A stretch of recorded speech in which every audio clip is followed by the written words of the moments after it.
Bangladesh cricket board BCB crore crore টাকা খরচ করে কোচিং স্টাফ রেখেছে। সেখানে হাই প্রোফাইল অনেক কোচ রয়েছেন। তাদের কাজ কি? তারা কি কাজ ঠিকমতো করছেন? নির্বাচকরা রয়েছেন, তারাও কি কাজ ঠিকমতো করতে পারছেন বা করেন? আমার মনে হয় না। আমার মনে হয় এইসব কোচিং স্টাফ অথবা নির্বাচক না রেখে একটা সামাজিক যোগাযোগ মাধ্যম ইউনিট রাখা দরকার, যাদের কাজ হবে দলে কারা থাকবেন কারা থাকবেন না, কারা থাকলে আলোচনা হয়, কারা না থাকলে সমালোচনা হয়, অথবা কে কখন বল করবে কে কখন ব্যাট করবে সেসব ঠিক করা। এবং সেটা করলে হয়তো বা এখন যে অবস্থায় আছে দল, এর থেকে খুব একটা বাজে অবস্থা হবে না। দেখুন, বাংলাদেশ ক্রিকেট বোর্ড গেল 1 থেকে 1.5 বছর এভাবেই চলছে, একেবারে যুক্তিহীন কিছু কাজ করছে যেগুলো কখনোই গ্রহণযোগ্য না।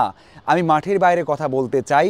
আমরা যদি দেখি গত একটা বছর হঠাৎ করেই সমালোচনায় পড়লে নেওয়া হয়েছে বিজয়কে, হঠাৎ করেই সমালোচনায় পড়লে বাদ দেওয়া হয়েছে সৌম্যকে, কখনো শরীফুলকে খেলানো হয়েছে, কখনো খেলানো হয়নি, কখনো হঠাৎ করে বোর্ড মিটিং ছাড়াই শান্তর ক্যাপ্টেন্সি বাদ দেওয়া হয়েছে, অথবা সিনিয়ররা কখন থাকবেন কখন বিশ্রামে থাকবেন কখন খেলানো হবে বা হবে না এইসব সিদ্ধান্ত নিতে পারেননি। কখন সোহান এই টিমের ক্যাপ্টেন্সি করবেন, কখন দলে থাকবেন, এইসব ঠিক মতো নেওয়া হয়নি। শুধুমাত্র যখনই আলোচনা হয়েছে সমালোচনা হয়েছে তখনই একজনকে নিয়ে আসা হয়েছে। যেমন আমরা বলতে পারি ইমনকে বাদ দেওয়া, হঠাৎ করে এক ম্যাচের জন্য নাইম শেখকে নেওয়া। এই কাজগুলো কিন্তু করে এসেছেন নির্বাচকরা দল গঠনের ক্ষেত্রে, এবং প্রত্যেকটা সিদ্ধান্তই ভুল ছিল। আর এইসব কারণে একের পর এক বাংলাদেশ ক্রিকেটের যে কালচারটা সেটা ধ্বংস হয়েছে। দেখুন, আপনি যখন একজন ক্রিকেটার আগে সিরিজে একটা 50 করবেন এবং 28 রান করবেন, তাকে বাদ দিয়ে দিয়েছেন কার জন্য? নাইম শেখের জন্য।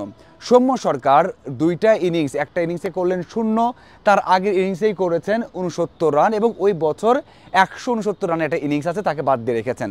এমনটা নয় তারা থাকলেই ম্যাচ জিতবে, তারা অনেক কিছু করবে, কিন্তু কালচার যেটা আছে যে ভালো করলে দলে থাকবেন, সেই কালচারটা একেবারে ধ্বংস করে দিয়েছেন। দেখুন, আমরা দেখেছি 2024 বিশ্বকাপ টি-20 বিশ্বকাপে তানভীর খেলেছেন টি-20-তে, হঠাৎ করে সেই তানভীরকে ওডিআইতে ফিক্স করা হলো এবং টি-20-তে জন্য রাখা হলো নাসুমকে। কি কারণ ভাই? মানে আপনি কি কারণে হঠাৎ করে চেঞ্জটা করলেন? কেন জানেন? সেটা হচ্ছে সমালোচনা।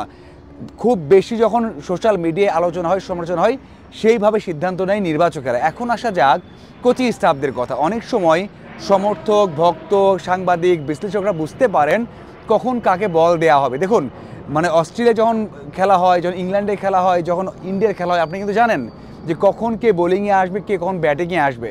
তারা কি তারপর চেঞ্জ করে না? কারণ আমরা সবাই তো জানি, আমরা দেখে দেখে অভ্যস্ত।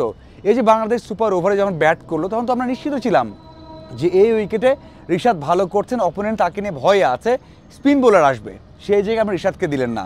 আপনি বোলিংয়ে যখন মুস্তাফিজ বোলিংয়ে আসবেন, তার 8টা ওভার হয়েছে, 10টা ওভার আপনি করাতে পারেন না, কারণ আপনি ক্যালকুলেশনে মানে ক্যালকুলেটর নিয়ে বসা যে কাজটা যে কখন কে করবেন সেটাতে ভুল করেছেন।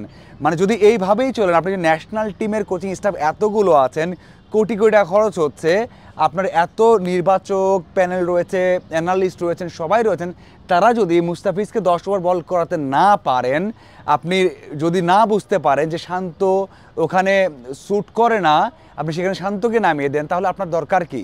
দরকার আছে কি? আমার মনে হয় না। সেই জায়গাতে সাংবাদিক, বিশ্লেষক অথবা ওই যে সামাজিক যোগাযোগ মাধ্যম ইউনিট, তারাও কিন্তু সেই সিদ্ধান্ত নিতে পারেন। এর থেকে খারাপ হবে আমার মনে হয় না, আমার একেবারেই মনে হয় না। টেস্ট এবং ওডিআইতে এই ভুলগুলো একের পর এক করে যাচ্ছেন। আপনি কি করলেন? আপনার দলটাকে এত স্লো করে দিলেন যে আপনি আগের থেকেই নিশ্চিত হয়ে গেছেন যে 200 রান করলে ম্যাচ জিতবেন, এই রান কেউ চেস করতে পারবে না। সেটা করলো না। আপনি জানেন যে হালকা শীত পড়ছে, এখন ডিউ ফ্যাক্টর কাজ করবে, আগে টস জিতে নিতে হবে বোলিং, কারণ যখন সন্ধ্যা হয়ে যাবে ডিউ পড়বে, তখন ব্যাট করাটা ইজি হয়ে যেতে পারে। আপনি তারপর কি করলেন? আগে নিলেন ব্যাট। তাহলে যদি এই কাজগুলোই করেন, তাহলে তো আমরা একটা জরিপ করে, মানে সামাজিক যোগাযোগ মাধ্যমে জরিপ করে তো সিদ্ধান্ত নিতে পারি। তাহলে কেন এই এত বড় একটা কোচিং স্টাফ এবং নির্বাচক প্যানেল রাখতে হবে? আমার মনে হয় যে কোনো দরকার নেই।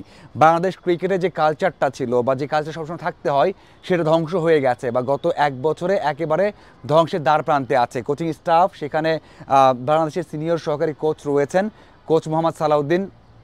নির্বাচকদের মধ্যে প্রধান নির্বাচক রয়েছেন আশরাফ লিপু, এবং সাথে তো আরও 2-1জন রয়েছেন বোর্ডও ওখানে চেষ্টা করেন তাদের ইনপুটটা দেওয়ার। তারপরে আমি বলবো সব কিছু মিলিয়ে বাংলাদেশ ক্রিকেট বোর্ড অথবা ক্রিকেট দলের যারাই রয়েছেন তারা যে কাজটা করছেন, এক হচ্ছে সোশ্যাল মিডিয়া দেখেই করার চেষ্টা করেন, আবার মাঝে মাঝে সোশ্যাল মিডিয়ার এগেনস্টে যে কাজ করার চেষ্টা করেন, যদি ভালো হয়ে যায় সেটাও আবার এক ধরনের প্রমাণস্বরূপ তারা রেখে দেন। যাই হোক, এভাবে যা কিছু চলতে পারে, সব কিছুই চলতে পারে, কিন্তু কোনোভাবেই একটা ক্রিকেট দল এবং প্রফেশনাল দল চলতে পারে না।